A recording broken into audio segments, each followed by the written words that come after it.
Hey, TikTok, YouTube, all you internet folks, Clue Man here. So I'm sitting down here, chilling at the beach.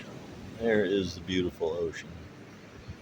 Right over there. I got a little too much sun yesterday mowing the lawn, so I'm sitting in the shade today. But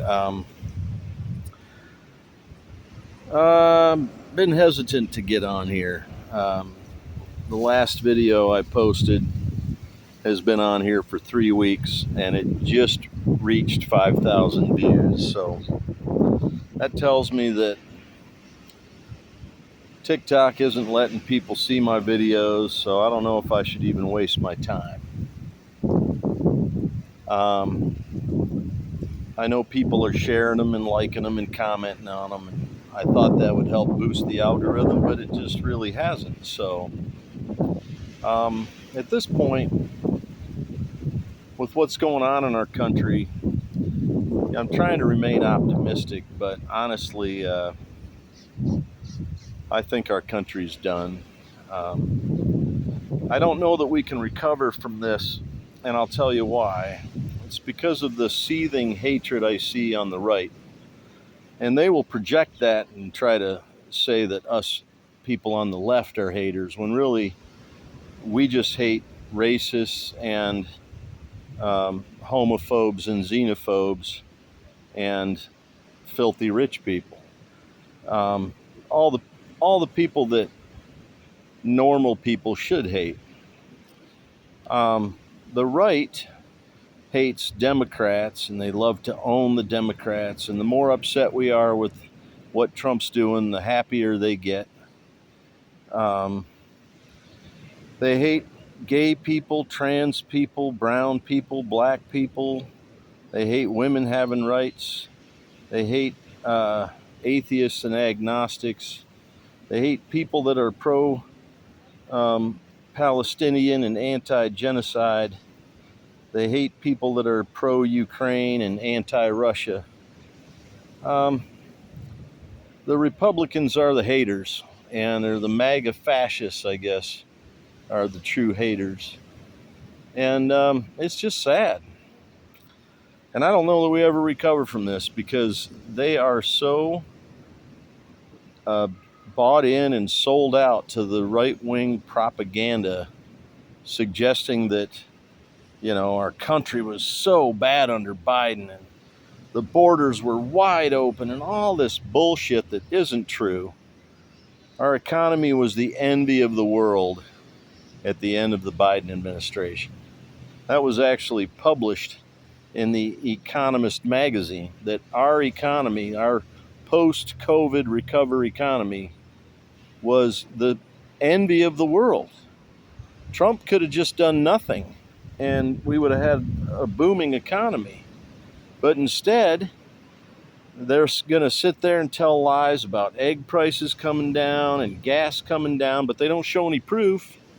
They won't show you a picture of a gas station with prices, gas prices at 178 or whatever the hell they're claiming it is.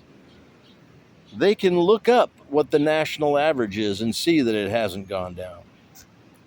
So with all the hate just seething out of the right in the MAGA fascists, and the fact that they are full in fascist mode, targeting union bosses, targeting college professors, targeting judges that they think are liberal or against what they're doing, targeting brown people, targeting gay people. Now they're going to target Democratic politicians, apparently. They're opposition. So I just don't know how we recover from it, man. I'd like to stay optimistic, but I think our country's done, and I think it's just going to get worse. And I'm probably not going to be on TikTok because I don't want to draw attention to myself, especially if I'm going to be in the resistance, in the Rebel Alliance, fighting this fascist freaking horde of MAGA dipshits.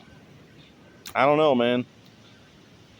I'm just really distraught over it. I'm glad I'm here in Puerto Rico because I'm not watching a lot of news. I'm not that involved in politics, and it's pretty liberal down here. There aren't a lot of right-wing Trump-la-fucks walking around, and if there are, I'm quick to call them out.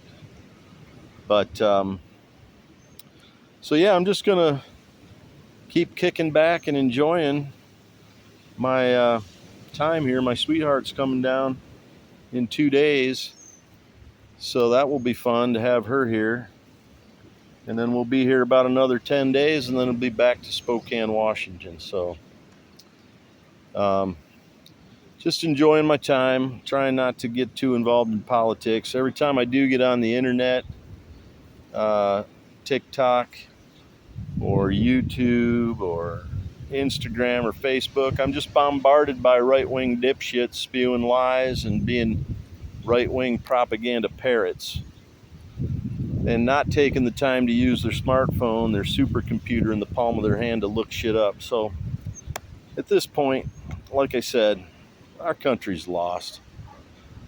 So now you have to choose what side of history you're going to be on.